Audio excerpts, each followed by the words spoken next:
Aquellos días en que la selva todavía rezumaba dioses y las noches olían a encanto y espanto, vivía Anaí, moza madura, curtida de soles y aguaceros, de mirar hondo y melena de sombra cerrada, sacerdotisa del altar de Yaruma, la gran madre del monte bravío. Aquella sagala madura era sostén y honra de la comunidad yurayen, y cuando su voz tronaba, hasta los grillos se amansaban, pues se creía que era la misma diosa quien echaba palabra por su garganta. Las hijas de Yaruma estaban vedadas de ciertos goces terrenales. No gustaban de arrullos caseros, ni conocían de los ardores del hombre, porque la pureza era la llave y sello de los dones divinos del monte salvaje, maizales que nunca escaseaban, casa que acudía a las trampas como ofrecidas por manos del aire, y un clima manso que templaba la vida sin hambre ni desventura. Un amanecer, cuando el canto de las aves apenas empezaba a deshojar la penumbra, llegaron hombres extraños, barbudos, con corazas que relucían como espejos al sol. Venían de tierras lejanas y traían en la mirada un brillo que olía a desgracia. Al frente marchaba uno distinto a todos, Rodrigo, soldado de sonrisa mañosa y ojos verdes. Verdes como el follaje húmedo después del aguacero, verdes como los de la misma diosa a la que Anaí rendía su vida. Aquella mirada hechicera, acompañada de palabras dulzonas, se le entró en el alma, como brasa en rastrojo seco. Lo suyo no fue violencia bruta, sino seda que se deposita callada en la grieta de la soledad. Promesas insinuadas a la orilla del río, chanzas que se volvían confidencias, y la mano que se demoraba en el cabello como quien roza una ofrenda. Y Anaí, pobre inocente, que jamás había sentido caricia de humano, pues su pueblo era pacífico y no cabía ni malicia ni la doblez del hombre. Tomó aquel fingido arrullo como don de Yaruma. Embobada de amor, convenció a la comunidad yurayen de dar la diestra a los forasteros. Mas el veneno ya venía escondido. Los hombres de Rodrigo no se arrimaron con las manos vacías, sino cargados de maíz, algodón y unos trozos de oro que brillaban como peste en los ojos. Y fue así la celada. Cuando los yurayen abrieron sus brazos en hospitalidad, las manos de hierro se cerraron en rapiña. Los soldados, con cara de piedra, tomaron los ancianos por rehenes y se adueñaron de todo cuanto había: graneros repletos, hamacas tejidas, vasijas de resina y hasta el corazón mismo de la comunidad. Los ancianos, que hasta la víspera la tenían por amparo y guía, devolvieron el rostro con saña a Anaí, como quien escupe al suelo. Ya no veían en ella a la sacerdotisa, sino a la mujer mancillada. Le gritaron vendida, impura, peste para los ojos de quienes creen la limpieza, llave de los favores divinos. ¡Impura! ¡Impura! Le echaron en cara, y aquella palabra cayó sobre Anaí como aguacero de azufre que echa a perder la cosecha. Con el alma hecha hilachas, corrió en busca de Rodrigo, pidiendo arrimo, cuando menos, razón. Mas él, frío como cuchillo de invierno, le soltó sentencia que le atravesó el pecho.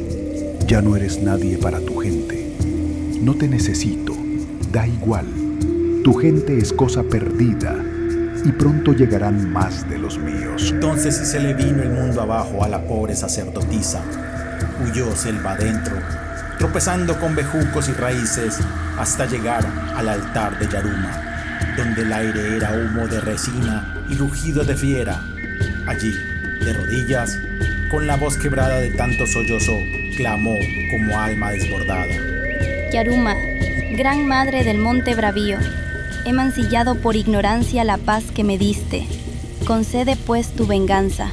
Te entrego mi vida y mi eternidad, para que hagas con ellas lo que dicte tu furia. La diosa tronó en respuesta, con voz que parecía bajada de trueno y piedra: Entonces ya no serán más los dones del monte, ni el maíz abundante, ni la casa ofrecida, ni el clima manso.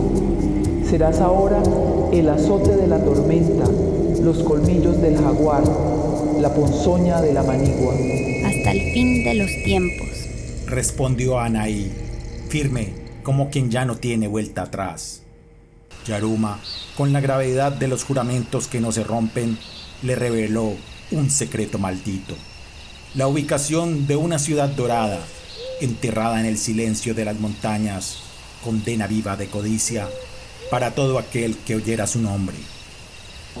Como prueba cierta de que no mentía, le entregó una piedra de brillo extraño, como sol enjaulado en el corazón de la roca, joya que era promesa y maleficio al mismo tiempo. Aunque no había corrido mucho tiempo, Rodrigo, ya señor de gentes y tierras usurpadas, tenía a Anaí más olvidada que sombrero viejo colgado en la troja. Como quien se sacude el polvo del camino, no sabía de querencias, sino apenas de quereres de un día.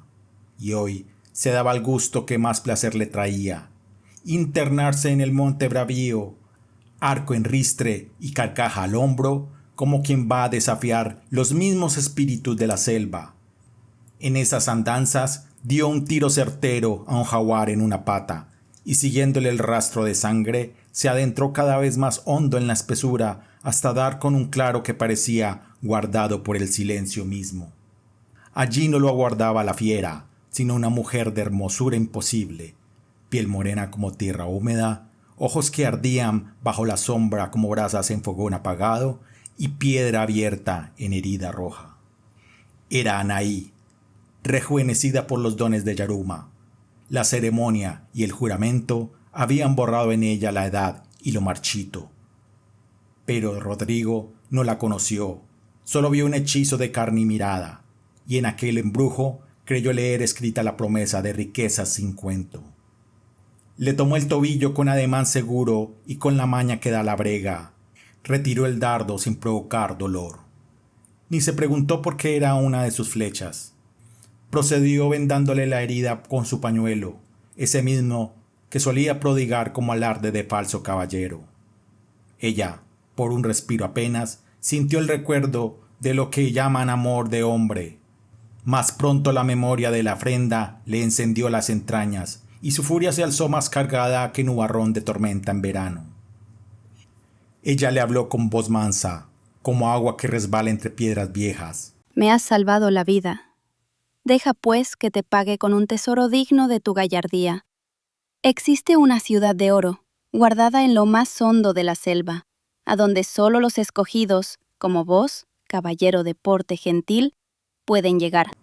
Y así, con mano temblorosa pero firme en su designio, le tendió una piedra de fulgor extraño, prueba viva de un misterio antiguo, como sol pequeño enjaulado en la entraña de la roca. Rodrigo apenas la tuvo entre sus dedos y ya sintió que los ojos se le encendían en la llama de la codicia, fuego que no calcina la carne, pero sí el juicio. Desde ese instante no viviría sino para perseguir aquella ciudad mitológica, sueño febril que le consumiría su cuerpo y su espíritu como brasero que no se apaga.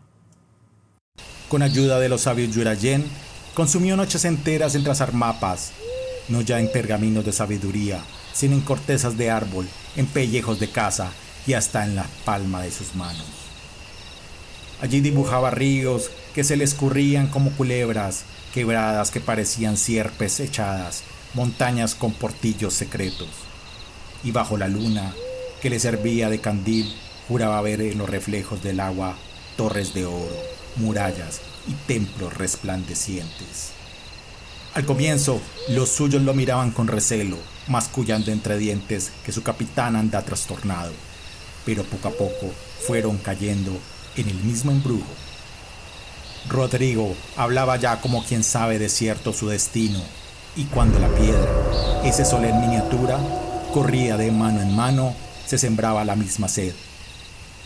A los hombres curtidos en refriega y fatiga se les ablandaban los pechos y soñaban con collares, con cuentas amarillas, con barras que se le amontonarían en talegos, y así cayeron, redonditos, como moscas en melao. Un día, sin previo aviso, dejó Rodrigo la comunidad de Yurayen, y con sus soldados tras él, se metió por ciénagas y maniguas, subió quebradas y montañas, hasta que la fiebre, el hambre y la espesura le fueron moliendo las fuerzas, dejándolos en polvo. El camino era puro castigo, la senda se tragaba los pies en lodazales sin fondo, las noches se volvían un enjambre de zancudos y la lluvia borraba hasta las huellas de sus pasos.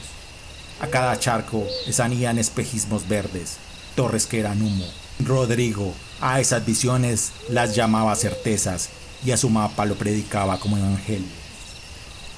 Uno por uno fueron cayendo los hombres, algunos dejándose morir de cansancio porque el oro soñado les parecía más cierto que un pedazo de pan. Otros consumidos por la fiebre que les abría la carne como quien abre fruta pasada. Y Rodrigo, el tan bragado, expiró delirando, la boca cuarteada de sed y la voz cascada, mascullando como poseso: el dorado, el dorado.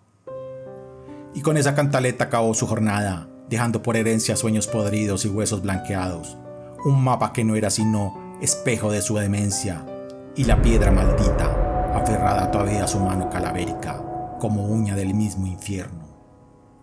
Anaí, en cambio, quedó amarrada al juramento como bestia a la coyunda. La herida de la pierna jamás cicatrizó, como evidencia eterna de su desdicha. Le quedó la marca de la sangre y algo peor, la carne se torció, la curación se dañó y su figura se volvió espanto. Cuentan los andariegos de la selva que aún se aparece entre las brumas, hermosa y pavorosa a un mismo tiempo, y que a quien se le arrima le descubre su pecado, una pierna distinta, animal y maldita, sello de condena sin remedio. Desde entonces castiga a los codiciosos que se sigan con la fortuna, a los infieles que traicionan sus mujeres y todo aquel que hiere la entraña del monte, porque el espíritu de Anaí ya no es Anaí, que ya no es Zagala ni Jaguar, sino condena viva. Ronda las espesuras cumpliendo su trato con Yaruma, la madre bravía de la selva. Y cuentan los viejos Yurayen, cuando la noche se apacienta y el río suena como campana ahogada, que si la piedra vuelve a caer en mano de hombre, lo que reluce no es promesa, sino soga, y que más vale dejar en las entrañas de la tierra lo que la tierra guarda, que tentar la cólera de la madre y cargar con maldición sin alivio.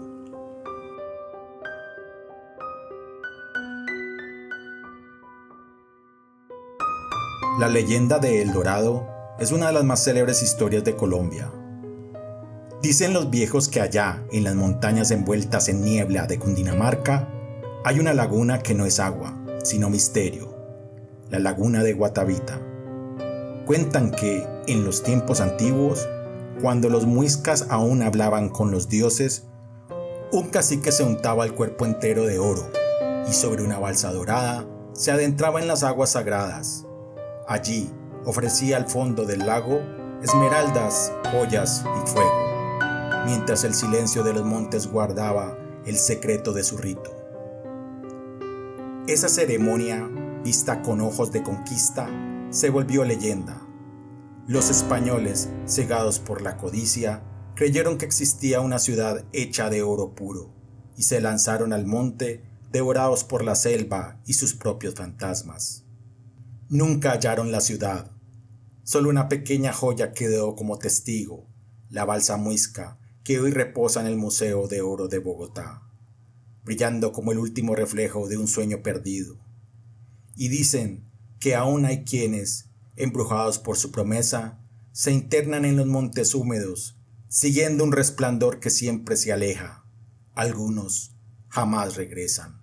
Quizás ahora sean cadáveres empuñados por el monte, tocando las puertas de una ciudad fabulosa que, tal vez, jamás existió.